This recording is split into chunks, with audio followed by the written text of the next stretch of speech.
There's a very beautiful poem that's called When You Thought I Wasn't Looking. And the poem goes like this. When you thought I wasn't looking, I saw you hang my first painting on the refrigerator, and I wanted to paint another one. When you thought I wasn't looking, I saw you feed a stray cat, and I thought it was good to be kind to animals. When you thought I wasn't looking, I saw you make my favorite cake for me, and I knew that little things are special things. When you thought I wasn't looking, I heard you say a prayer, and I believed that there was a God to talk to. When you thought I wasn't looking, I felt you kiss me goodnight, and I felt loved. When you thought I wasn't looking, I saw tears come from your eyes, and I learned that sometimes things hurt, but it's all right to cry. When you thought I wasn't looking, I saw that you cared, and I wanted to be everything that I could be.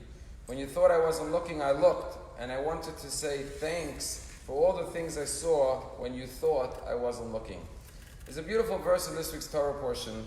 Every verse is beautiful, but this verse is very beautiful. It says like this: Hanistarot l'Hashem Elokeinu. The secrets of the universe, of life, are to God. There are many things we don't understand, and we have to accept that. We're limited in our human capacity of comprehension, of intelligence. So there are secrets that are only known to Hashem, to God. Vahaniglos, but what is known and revealed to us, what He did tell us, the Torah, the mitzvos, what to do, how to behave, how to live, how to act, that is lanu for us, levanenu for our children, lasos to perform, as kol divrei Torah to do all of these mitzvos for us and our children, ad olam, forever and ever, for eternity, to perform the Torah mitzvah. So that's the simple meaning of the verse. The secrets are to God, but what we know is what we have to do.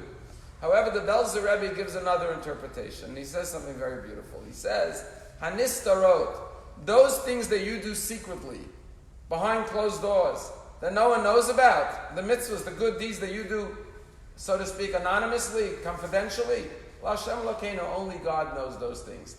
But vahaniglos, those things you do, that your children can see what the good things you're doing, those mitzvot will be lanu for you, levanenu for your children, ad olam, forever and ever. In other words, it's a virtue to do things modestly, without anyone knowing. But it is important that your children see the good things that you do.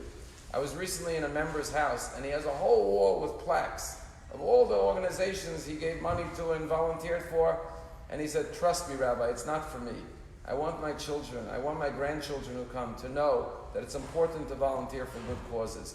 Sometimes you have to do things so your children know, because if you keep it to yourself, your children won't learn from you. But if you do it in their presence, if you learn Torah in the living room and they come in and they see you sitting and learning Torah in the evening, they don't see you locked up in your bedroom, they don't know what you're doing. They see, oh, my father's sitting and learning. And when they grow older, they're going to want to learn.